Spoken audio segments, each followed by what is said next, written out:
Hello everybody, my name is Mike Geig and welcome to another live Unity stream. Today we are competing with E3 and so our turnout is a little less than normal, but at least that'll mean the chat will be less crowded and you guys can ask more questions.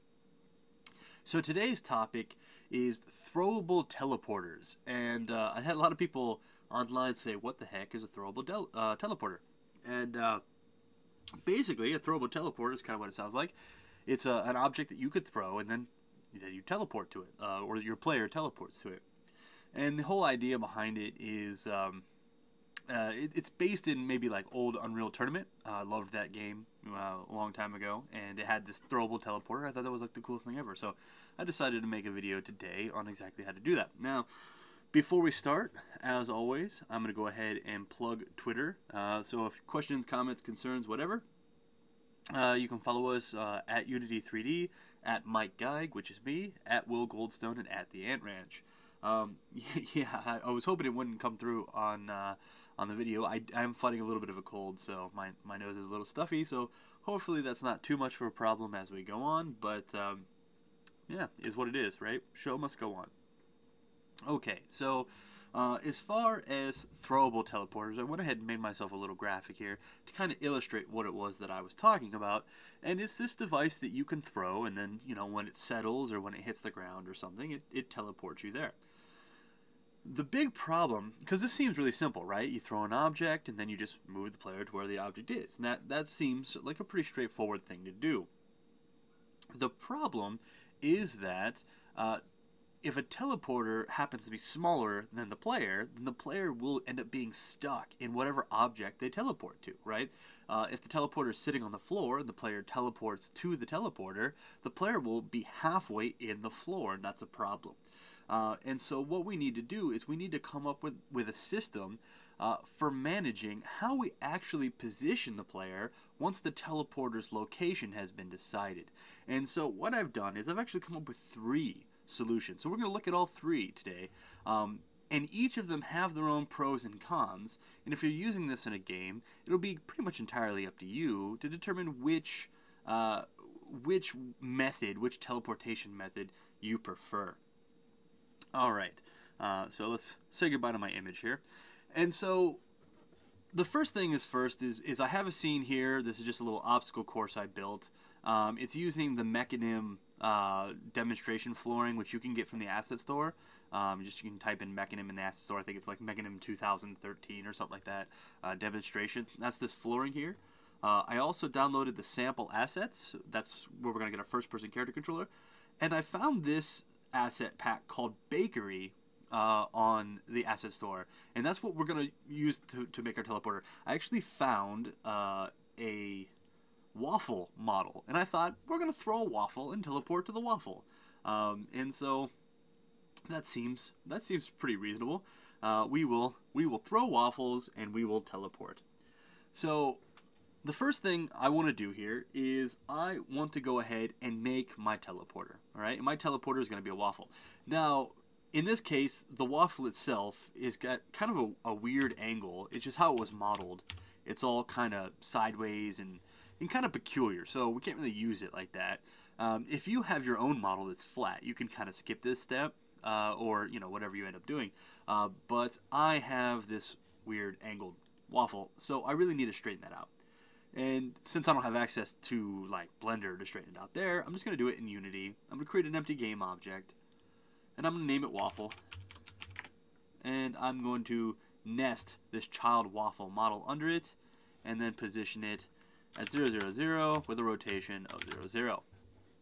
Now to get my waffle how I want it, I'm actually going to go into isometric mode, align myself on an axis and go isometric mode, just like this, and then just kind of tweak it until it's about right. It doesn't need to be perfect. You're not really going to be able to tell because we're just going to be tossing it. It's a waffle.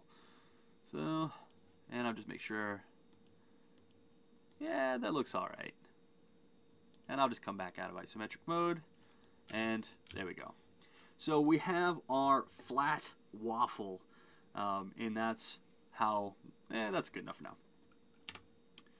Alright, Is chat screwy? Some people are talking about chat here.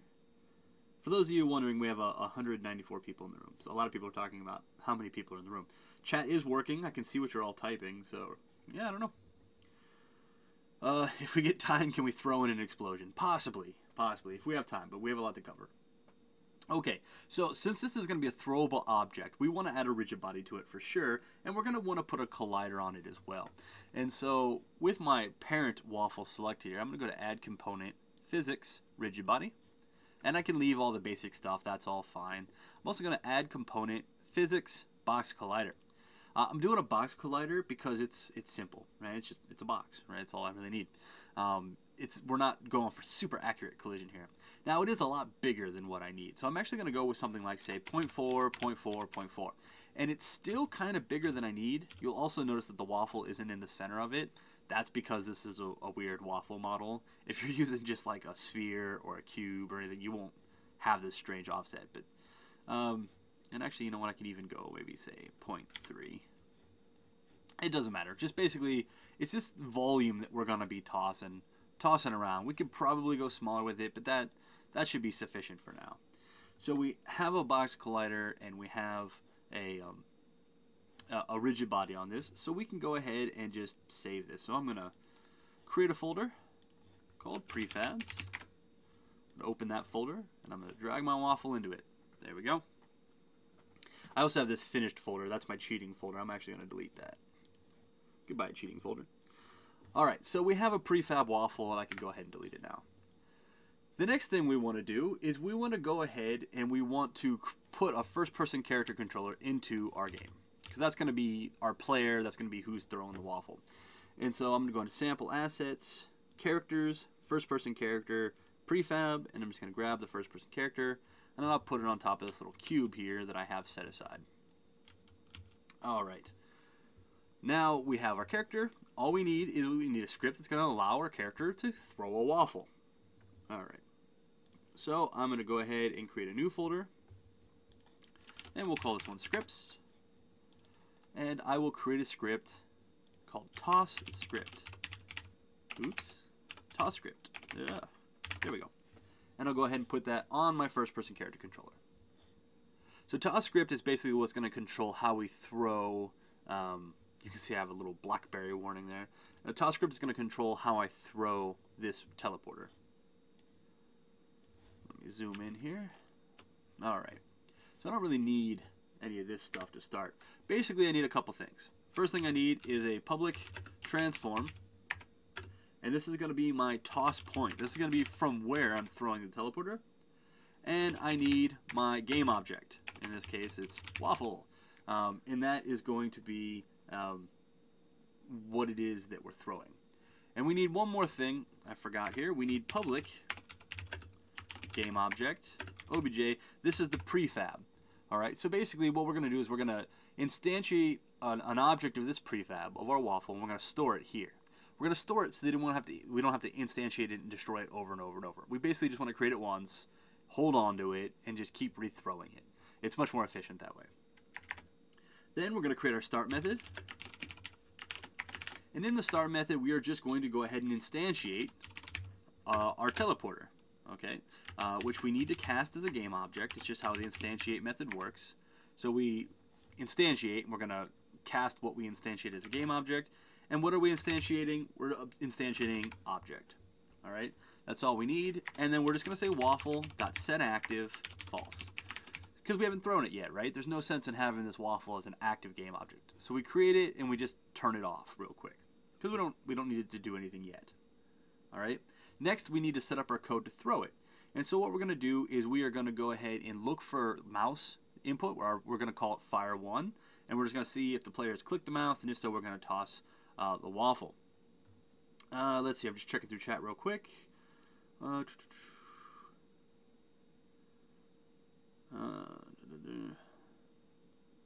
Talking about C#, talking about my mechanical keyboard.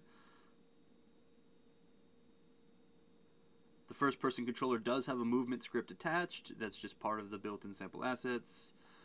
Cool. Okay, so I seem to be kind of there. And so we're going to have our update method.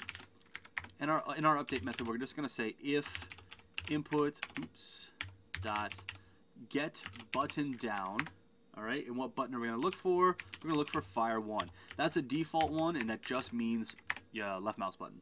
All right, and so if the player clicks the mouse, I'm going to do a few things. First thing I'm going to do is I'm going to say waffle.transform.position is going to be equal to our toss point dot position. It already is a transform. Then we're going to say waffle.transform.rotation equals toss point dot rotation. All right, so that's just going to set its position and rotation. Then we're going to turn it on. Waffle dot set active true. So we enable it, and now let's throw it. Waffle dot rigid body dot add relative force. We need to make sure it's add relative force, not just add force, because we want to make sure it's relative to the object and not world coordinates.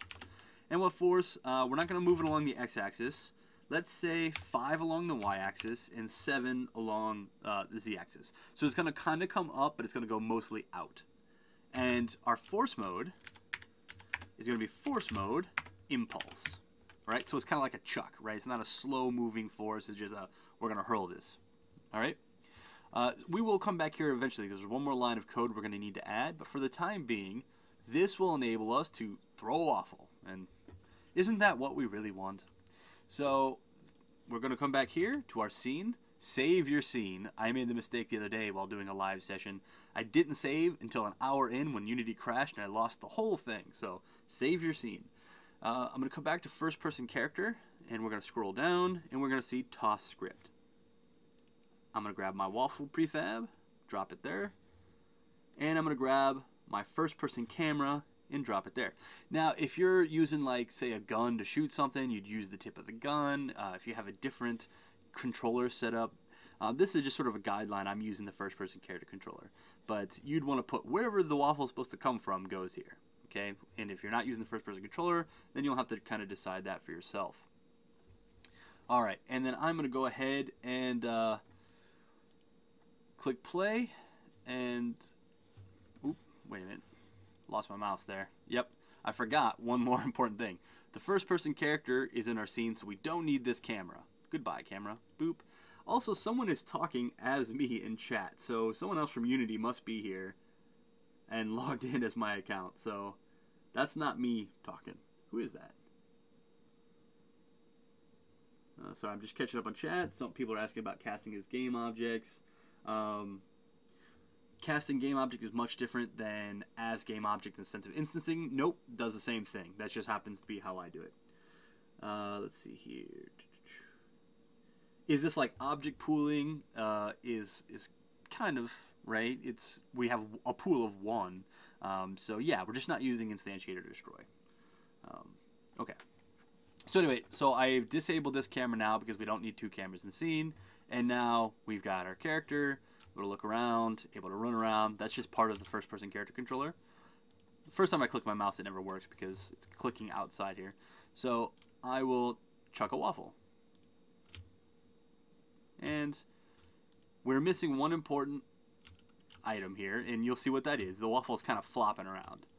And the reason it's doing that is because eventually here we need to turn that waffle into a trigger. We don't necessarily need the collider to be an actual collider, at least with our first method. So it's kind of, when you're throwing it, since it's starting inside the player, it's sort of flopping all over the place. I just wanted to verify that throwing the waffle actually worked. So we have a waffle and it's throwable. Now we no longer need the collider on this to be a regular collider, so I'm going to come back to my prefab and I'm going to say is trigger, and I'm just going to leave it like that. Now it's just a trigger. I don't necessarily need it to be anything else. At this point, we have our waffle and we're tossing our waffle and all that. We're going to go ahead and look at the first method of managing teleportation, and that is to use a nav mesh. All right. So what we can do is we can throw an object, right, and when it hits something, we can say, hey, nav mesh, where is the closest place that this player can get on this nav mesh to the point where we actually hit? All right, because consider what happens if the waffle lands in a place where the player can't go, right? Like a small area, a crevice, or in a corner where the player can't fit. You know, we don't want the player teleporting in and getting stuck. So we're going to use a nav mesh to say, hey, this place is traversable, this place is not. Okay. So the first thing I'm going to do is I'm going to go ahead and bake the nav mesh for the scene. And this is pretty simple. My scene is already all set to static. So I've clicked it. You can see that it's marked as static. I've actually already light mapped everything, which is why it looks like this. Everything is static. All right. So what I want to do is I'm just going to go to Window, Navigation, and I'm not going to mess with any of this stuff. Everything's already static. Now, if you're doing this yourself, you need to make stuff static if you want to use nav meshes. But that's part of nav meshes. That's not really part of this. And then once everything is set to navigational static, we're just going to hit Bake, and we get our nav mesh. And I don't need this window anymore. That's all I needed to do. I just needed to bake a very simple nav mesh. And now we're going to go ahead and create our waffle script. So I'll create C# script, waffle script. And I will put the waffle script on our prefab. So I'm going to click Add Component, Scripts, and Waffle Script. Boop, just like that. Alright, let's go ahead and open this up. So this code actually is fairly simple. All we're going to say is, hey, when the waffle hits something, okay, what we want to do is we want to teleport the player to the closest place to the point they can be on the nav mesh. Alright? And that code is actually fairly straightforward. So what I'm going to say is I am going to say, first off, I need a placeholder for my player. I'm going to get rid of all the stuff that's in there. So I'm going to say public, game object, player. Okay, this is going to be how, because we need to move the player to us. All right.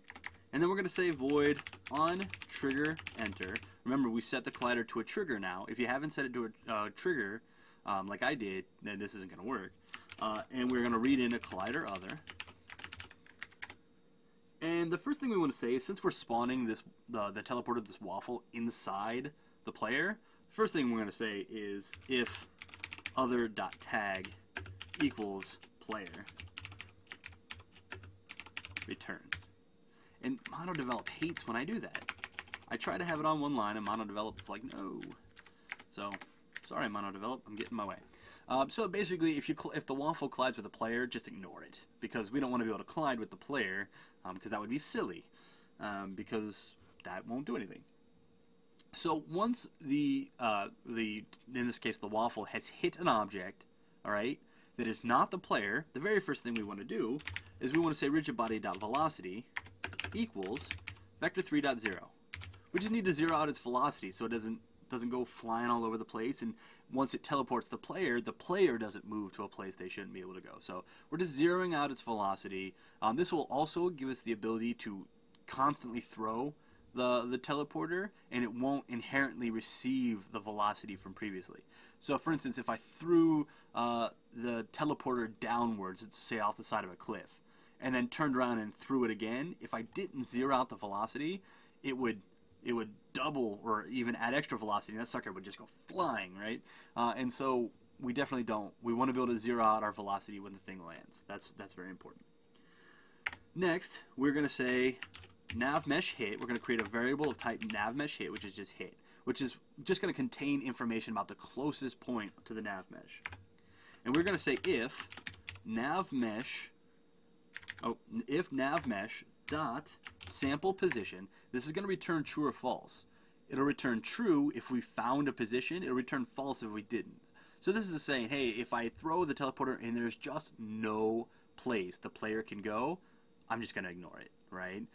If it returns true, it's going to say, hey, we found a spot. We're going to move the player there. All right. So if navmesh.samplePosition, and we're going to pass in transform.position, this is where the teleporter is. So this is where the teleporter has gone. And then we're going to say out hit. Hit will contain the information about the closest spot we can go. And then we have to pick some radius. How far out can it sample? Right? If it hits a brick wall, can it go 2 units in the front, 2 units, like how far can it go? We're going to say 5. We're willing to accept a valid position within 5 units of wherever the teleporter hit. This is arbitrary. You could pick whatever you want. And then finally, allowed mask is which layers or which mask of the nav mesh can we go to? I'm going to say 1, which is going to allow all of it. Okay? Because we just want to be able to teleport anywhere. All right? So basically, if this returns true, we know we found a correct position, and that correct position is stored inside hit. So at that point, all I need to do is say player.transform dot position equals hit, hit dot position. That'll teleport the player there. And then finally, we need to say game object, which is the teleporter, dot set active false. Obviously, we don't need to keep the teleporter active, or else we'd have a whole bunch of glitches and whatnot. So at this point, our waffle script for the nav mesh is done. Basically, we're going to throw it, it's going to hit something that's not the player, it's going to zero out its velocity, it's going to find the closest place on the nav mesh, and it's going to send you there. And this system actually works really well. One thing I need to change here is we need to figure out how we're going to fill out this player, right? Because the waffle isn't created until runtime. So inside our toss script, the one thing we need to do, I told you we we're going to add one more line of code there, is we're going to say waffle dot get component. I should just type that out. Waffle script dot player equals game object. Ooh, there we go. So this is going to set our first person, right? Our first person camera or controller up to be the player of our waffle script. All right, so that is what gets teleported. So let's see this in action. I thought we were going to have an error because this turned red. Ah, whoops. There we go. Forgot the function parentheses there. Sorry about that. So yeah, it's a function. Those are important. Okay, and the error should go away. And now what I'm going to do is I'm going to go ahead and try this out. So we're going to hit play. And I'm going to click, the first time didn't work. We're going to toss a waffle, and boop, I get teleported to the waffle. I want to come up here, so I toss the waffle up there. Now I'm up here. I can jump. If I want to go over this fence, that was a terrible throw. I'm going to jump and then throw it. There we go. Now I'm on the other side of the fence. So you can see our teleporter works with the nav mesh actually really well. So here is the positives of this.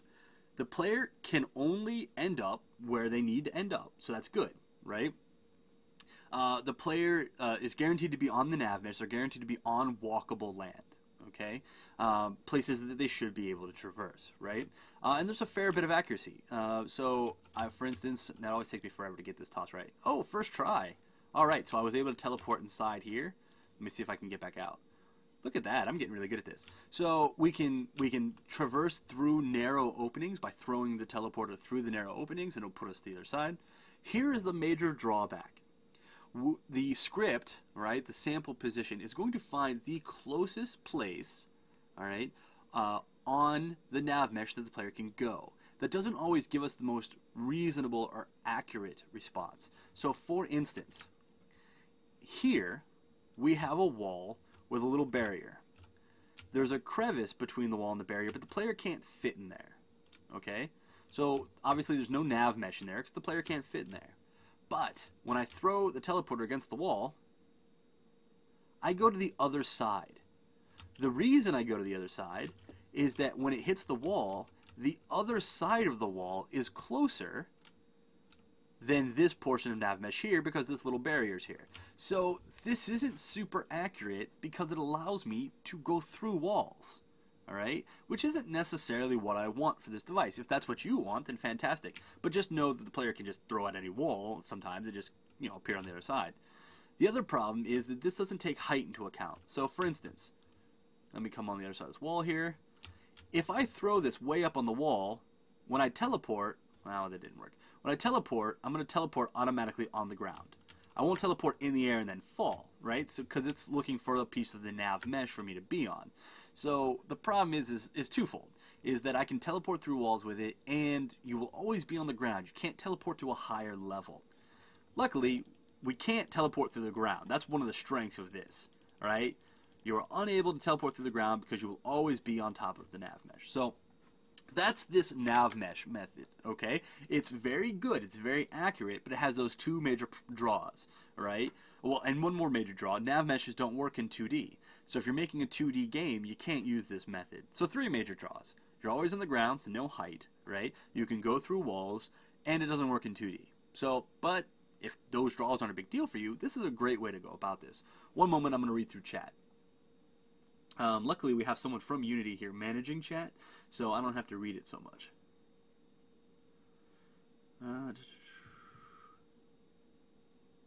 Tell you what, Adam, if someone has a question for me in chat that you're unable to handle, just message me on Skype, because You seem to have chat kind of wrapped up, so I'm just going to leave you alone with that. Okay, I'm going to save my scene. I've learned. Always save my scene. All right. And well, here's a question. You can't generate a nav mesh at runtime. That is correct. You cannot generate... I'm sure someone is going to be like, well, actually, you can. I don't believe you can generate a nav mesh at runtime, and at least not built in. There might be assets in the asset store that allow you to do that, but I do not believe that we have a method of doing that. Okay, so let's look at another way. So we have another way of managing this. So that's the nav mesh way. Now let's look at actual physicality, right? And what I mean by physicality is this. We can use the physics system to manage overlapping colliders for us. So what we can effectively do is we can add a second collider to our waffle, and that collider can be the exact same size as the player. So that when we throw our teleporter and it lands somewhere, it enables its second collider, which is the size of the player, and then we let the physics engine push that teleporter around until it settles somewhere. And once it's settled, we say, okay, now it's settled, let us put the player there. Okay, because if it's settled, that means it can physically fit there. All right, so let's look at what this method, let's take a look at what this method looks like. So what we're going to do is we're going to create a new script. All right, we're going to create a new script. And someone said in chat, fourth drawback, you can't bounce your waffle off walls. You certainly can. We just made it so that as soon as it hits, it teleports us. But if we want to allow bounces, if we want to say, hey, don't teleport the player until after 5 seconds or until after its velocity reaches 0 on its own, which means it rests, you know, we could certainly do that. This is just me saying, hey, teleport right away. But I could certainly put this on a timer. No on trigger enter, just once it becomes like on enable, just invoke a method that after 3 seconds teleports the player there, wherever it happens to be. All right, so yeah. So that's not necessarily a shortcoming, that's just how we happen to be building it. Okay, and so let's go ahead and create a new script. This is just going to be new waffle script. I just want to keep the script separate so that we don't necessarily have to worry about it. And now I'm going to go to my prefab, and I'm going to say, hey, you're no longer going to have waffle script, now you're going to have new waffle script. Where are you at? New waffle script. And let's go ahead and open new waffle script. The first thing I want to be sure to do is I want to come to toss script and change it from waffle script to new waffle script, just so we know we're accessing the right one. And then I'm going to come to waffle script, and I'm actually just going to copy this because I'm lazy and I don't want to keep typing. So let's go ahead and paste it in here. So with our new waffle script, we have a couple things we need to do. We need to manage a capsule collider, which is going to be the same as our player, and we need to basically take care of when the physics engine is done messing around. So what we need to do, so we have our player first, then we need to go ahead and create ourselves a capsule collider. So I'm going to say capsule collider, which we'll call capsule. In this case, it's a capsule collider. If my player happened to be a mesh, I might do a mesh collider. If my player was a square, I'd do a box collider.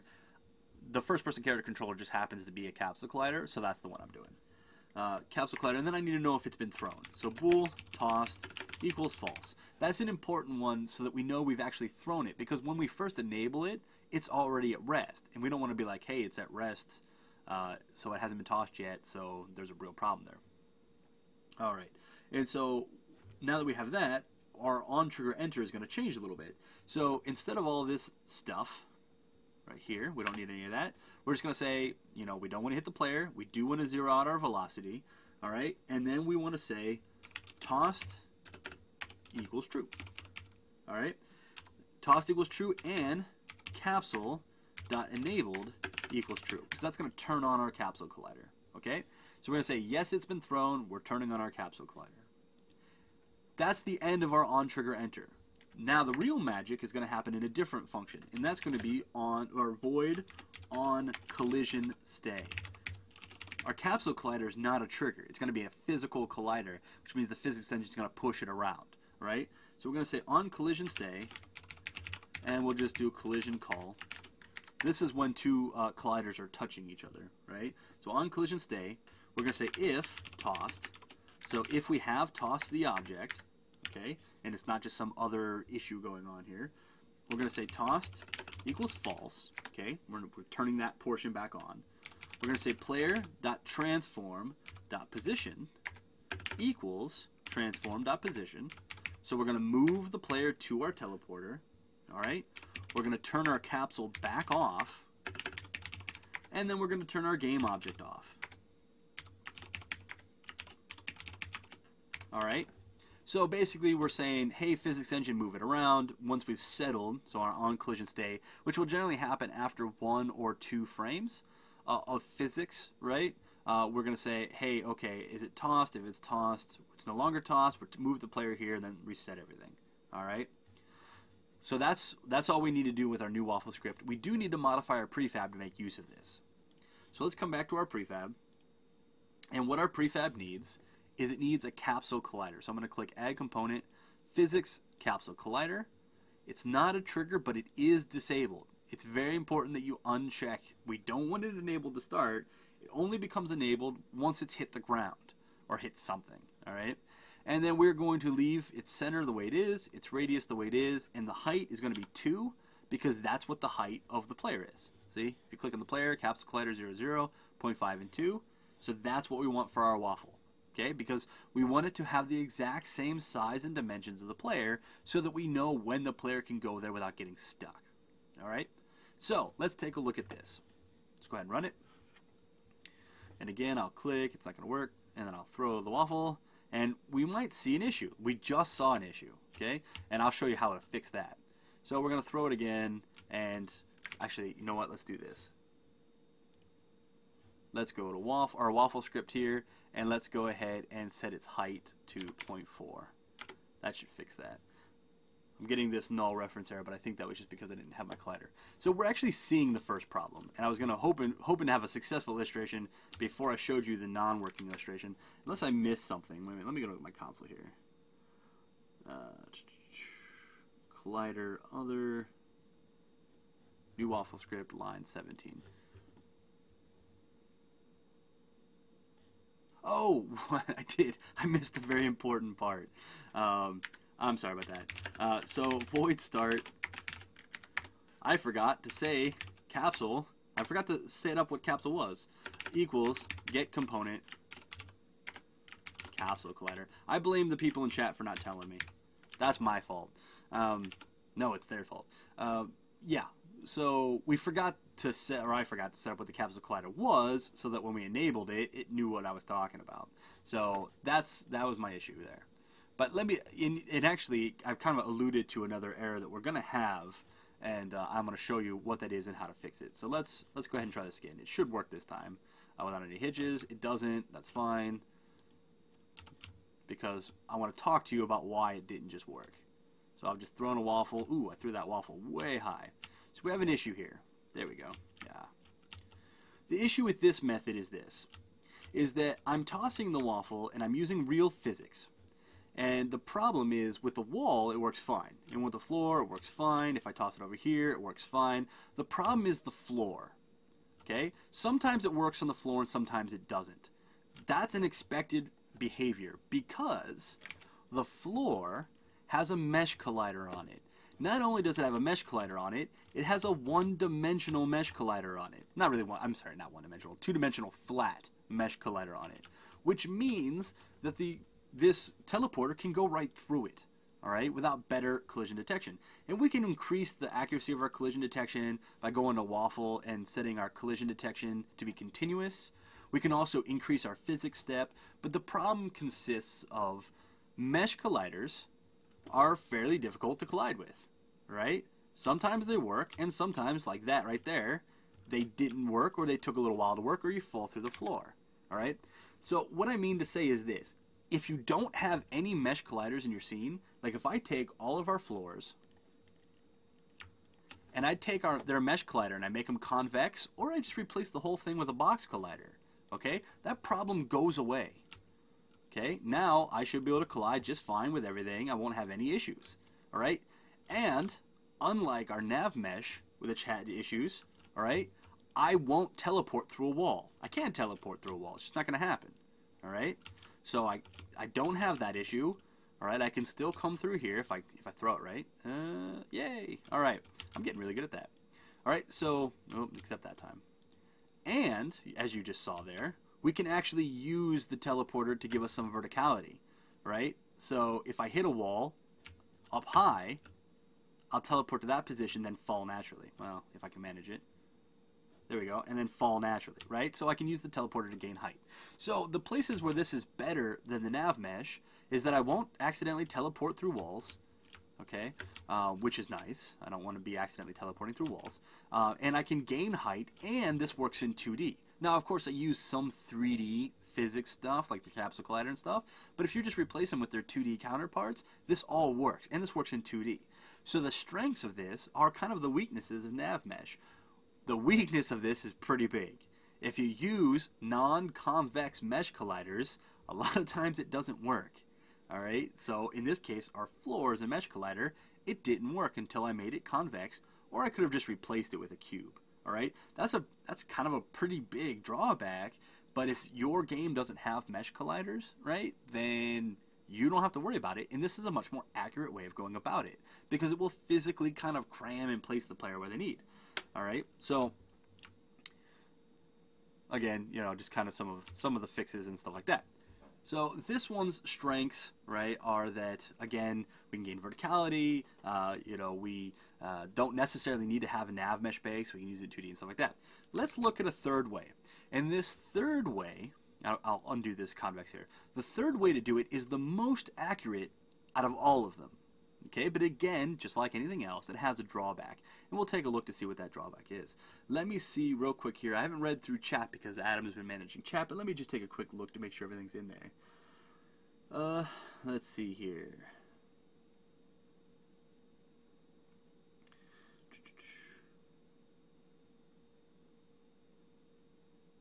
Question, how can I change the gravity of an object by script? Physics gravity should be accessible via scripting, so you can do that. If you're talking about an object's gravity, you can, if it's 2D, you can then change its rigid body's gravity factor, or you can just apply a downward force to it. There's probably a few different ways. Changing the mass will sort of have an effect, but that may not be actually changing the gravity of it. But yeah, changing the mass will affect how force affects it. Yeah. Let's see here. Cool. Okay, so let's go ahead and look at this third method. And the third method, like I said, the most accurate method, all right, but it does have a drawback. So I'm going to come back to scripts here, and I'm going to create a new script, and this one's going to be final waffle script. I'm just going to illustrate our third method. And we obviously will need to go ahead and change that player script again. So I'm going to come back here to my prefab, my waffle, and I'm going to change this from new waffle script to final waffle script. Right there. Okay, so we need to have that final waffle script on there. And in this case, what we're going to do is we are going to turn on our capsule collider. We are going to set it as a trigger. And we are going to remove our box collider. In this case, I'll just deactivate it. That's fine too. But I'm turning off the box collider. Okay, so the capsule collider becomes on, and a trigger, box collider goes away. Okay, let me go into scripts. I'll open final waffle script. There we go. Let me first come back into toss script and change new to final. I had thought about before doing this tutorial about using inheritance so I didn't have to keep changing this, but then I thought that would be an extra level of complexity that would really only save me from one line of code, so it really didn't seem worth it. So here inside the final waffle script, what I'm going to do is I'm going to say public game object player. This is our player. And I'm going to say void on trigger enter collider other. I'm going to say if other.tag equals player. I could have just copy pasted this, but I felt like typing it. I don't even know why. I'm just gonna put it down here. It's still gonna go weird. I don't know why it does that. It drives me nuts. So if it's not other, or if it's not the player, I'm gonna rigid body dot velocity equals vector3 dot 0. I know this is all repeat, but it's good practice. Keeps your fingers strong. All right, you want to be able to tear phone books. That's how you do it. And so all we're going to do is we're just going to say player dot position, or transform dot position equals transform dot position. Notice how I'm not doing any checks. I'm not finding a place in the nav mesh. I'm not checking to see if the player can fit, right? Is basically what I'm saying, right? I'm not doing any checks at all. All I'm doing is saying, hey, if this hits something, move the player there, all right? And then game object.setActive false. The reason I can safely do this is that the collider on the teleporter is the same size as the player, which means it cannot go any place the player cannot go. I don't have to check to make sure if the player can fit. They couldn't have gotten there if the player couldn't fit. All right? That's just kind of how it is, right? That's why this is the simplest method. I'm going to throw an object that has a collider on it the same size as the player. And we will see that it works perfectly. All right? I'll go ahead and hit play. Oh, I forgot one more problem with the other method, the not the nav mesh, but the physics method, is if I had kept clicking the ground, I could have actually thrown myself through the ground. If you just keep clicking, I can actually go through the ground. I can't with this method, but I could have with the other one. I forgot to show you that. So that's just kind of another drawback of that. But we'll see. We can toss it up here, and we go up here. We can toss it at this wall. We will not teleport through the wall. Okay, we can toss it over here. So this works great. Ooh, well, helps if I jump and then throw it. This would be easier with crosshairs, but I don't have any cross. Ooh, I've never gotten up here. That's fun. But we still get our height, and then we fall naturally. So this seems to work the best of all three, except it has a couple major drawbacks. The first is if your player is really big, throwing an object with a collider on it the size of the player isn't really all that great, right? Because it's going to hit everything, right? Which kind of alludes to the second problem. I can no longer throw it through skinny openings. I cannot throw this collider through that hole, right? Oh, I managed to get on top of it. That's fun. The collider's too big. Okay? So, since it's the same size as the player, I can no longer throw the collider through a narrow opening and appear on the other side, like I could with the other two methods. So that's the major drawback of this one. Throwing a large collider through a small opening, it's not going to work. Okay? So, that's our third method. Our third method is just throwing a giant collider. Okay? Now, there are ways to shore up the shortcomings of each of these methods, but it requires a lot more complexity, and it depends entirely on your game. More or less, if you want a teleporter in your game, one of these methods will probably work 99% of the times based on the criteria of your game. Alright, so, another point of this whole session is just to show you there's a lot of ways to achieve the same thing, and there's no one, way, there's no one process that's going to be perfect, and it's going to be exactly the only way to do it. No system, no process is perfect. There's always issues with one or another or whatever, right?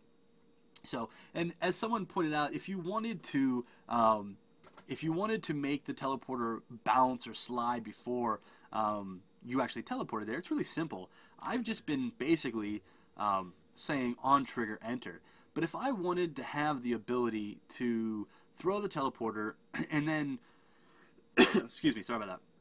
If I wanted to have the ability to throw the teleporter, I could, in on trigger enter, say, hey, start a timer, and then after 3 seconds, then teleport the player there, right? Or whatever. Just come up with some system that works for that. So, it doesn't necessarily have to be this way.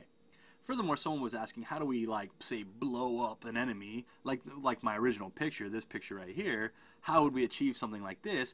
Basically, all we really need to do is, when we teleport, just do an on collision enter of the player, find and see if it is in an enemy, right? On collision enter will ring true, or be called, basically, if you're inside an enemy, and say, hey, if that's true, blow that sucker up, and play some particle effect, death animation, whatever, and blow the guy to pieces. It's actually fairly simple to do. Okay, real quick here, I'm going to read chat. We're kind of wrapping up now. Let's see here. Sorry about that. Apologize. Questions about coroutines. Let's see here. Can this be used in multiplayer without teleporting everyone? Yeah. It's only going to teleport the local, whoever threw it, right? Unless you happen to try to sync that over the network, which would be kind of weird. But yes, that will only happen. That won't teleport everybody. It'll just teleport whoever is the player that happened to have thrown it. Let's see here.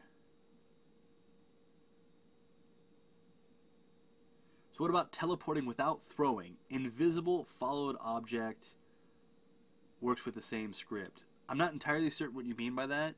Obviously, we could teleport to anything, really. It's just a matter of changing the position of the player. But I don't know what you mean by invisible followed objects work the same way. Let's see here. Yeah, telefragging was always my favorite part of the Unreal Tournament series. I didn't even use weapons. I just used teleporters and tried to blow people up with them. Let's see.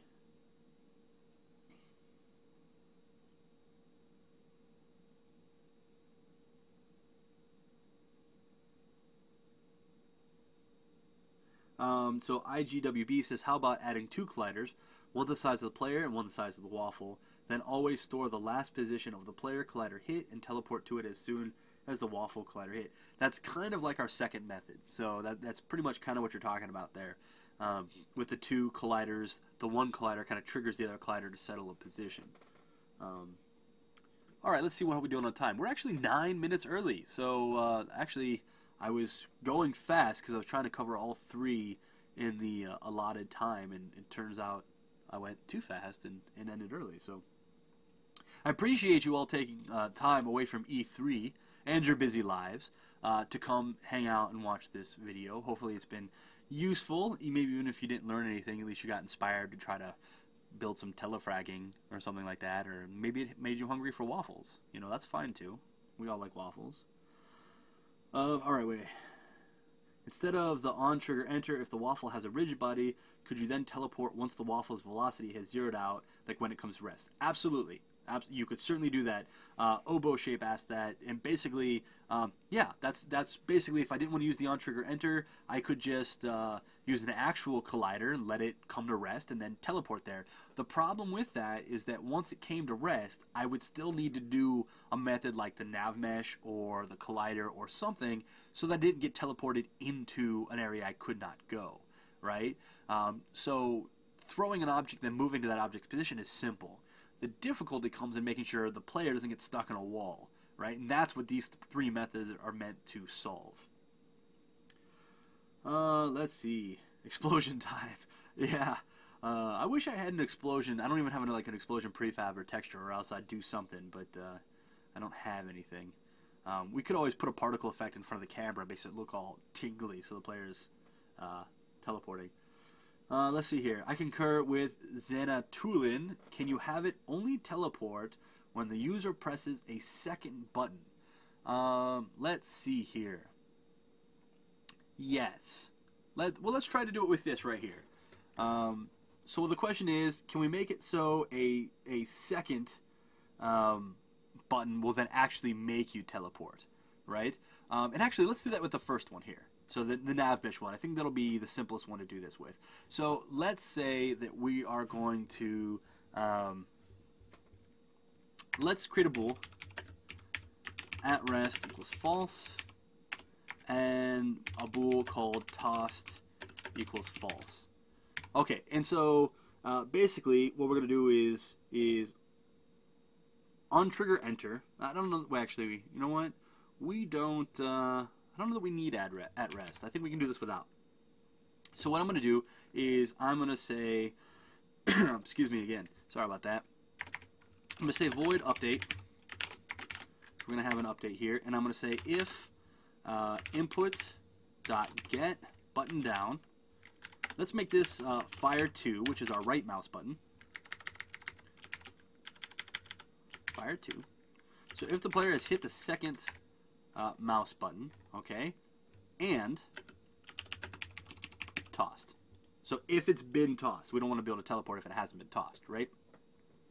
What I'm going to say is I'm going to say this bit of code here. Well, first I'm going to say tossed equals false, and I'm going to do this bit right there.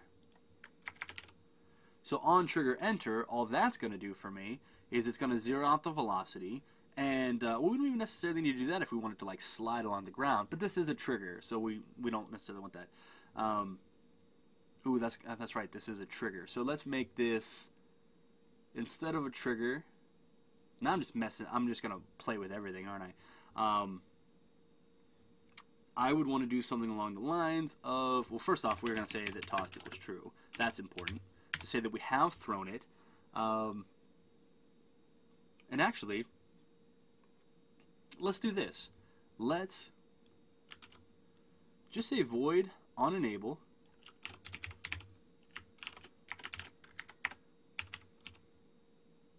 Tossed equals true.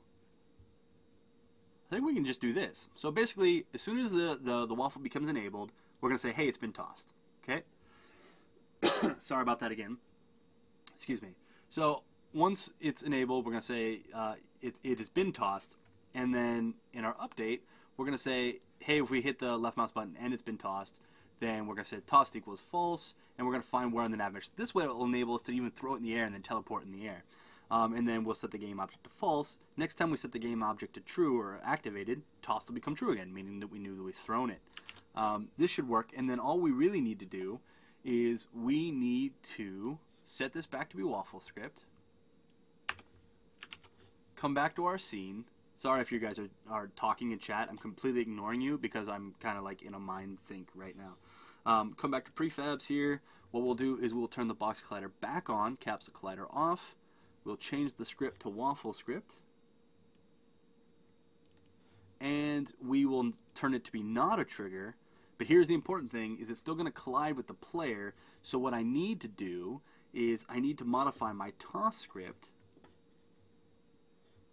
Where's my toss? Oh, my toss script. To instead of putting it to toss position, which will cause a collision, what we need to do is say vector3 dot pause equals toss point dot position.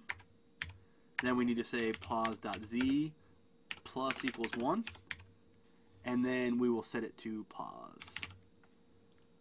It'll be throwing in front of the player now, so it won't clip. Hopefully, I might have to do like 1.5, but that should be okay.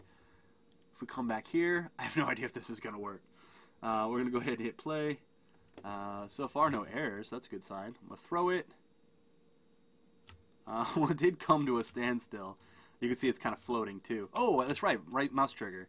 Or right mouse button. I forgot that that's how I teleported myself. And there we go. So I throw it. Boom, teleport. Right mouse. Throw it. Oh, here we go. Throw it in the air. Did I throw it in the air? Where did? Oh, wait. Throw it. Teleport while it's in the air. Right? Pretty neat, huh? One of the problems there is that I'm not zeroing out my velocity. So let's do, this is important. On our waffle script, let's say void on disable. This is where we're going to say, not ping. I don't know why it said that. Rigid body dot velocity equals vector3.0. That's going to prevent the velocity from building up, which is why when I threw it forward, it went backwards, because it still had a backwards velocity to it. So, throw it, right click, boom, throw it, right click, boom. It's actually way more fun than it just randomly happening. I should have just done this from the start. Thanks for whoever recommended that. There we go, let it in there, and I'm just going to go, see ya. Peace out, yo, and then boom. Oh, that's so much fun. Okay. I should have just done that from the start. Let me read chat here, because I should have done that. Let's see here.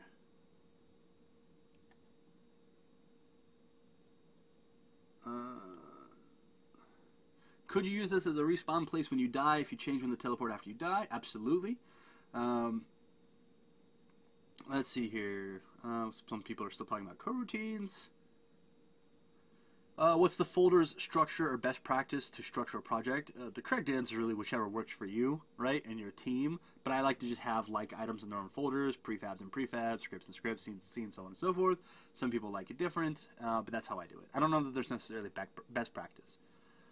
Let's see here. What if we fire multiple waffles, then click fire 2?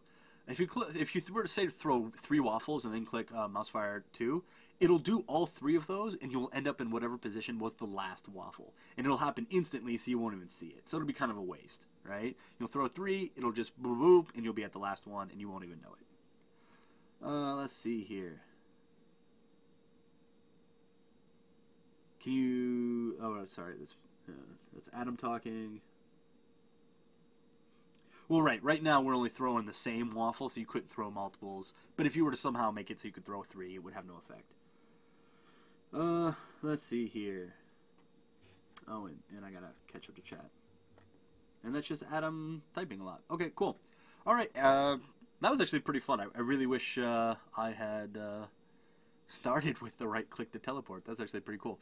What are you going to do? That's actually how it worked in Unreal Tournament, too. I can't believe I forgot that. Anyway, I'll have to make an annotation so people don't stop my video early thinking, oh, he's just going to chat for a while, and actually know that there's something useful at the end there. Stick with the bakery theme. Is bakery the new explosions? Like, we're done blowing things up, now we're going to have bakery items? Though we could always blow up bakery items. That would work, too. Alright, so I think we're going to wrap up here, because now we've gone the allotted time, and I don't want to hold people up, and our attendance is starting to dwindle anyway. So thank you all for attending. Thank you. Hopefully you've gotten some great ideas about teleporters. I certainly appreciate you hanging around and skipping E3. As always, any questions, comments, concerns, whatever, hit us up on Twitter. That's where we hang out. At Unity3D, at Mike Geig, which is me, at Will Goldstone, and at The Ant Ranch, which is Adam, who is in chat. And yeah, I want you all to have a fantastic day. Enjoy your E3. Have a great week. I will hang out and chat for a little while longer if you want to ask me some questions there. Otherwise, you have a fantastic day.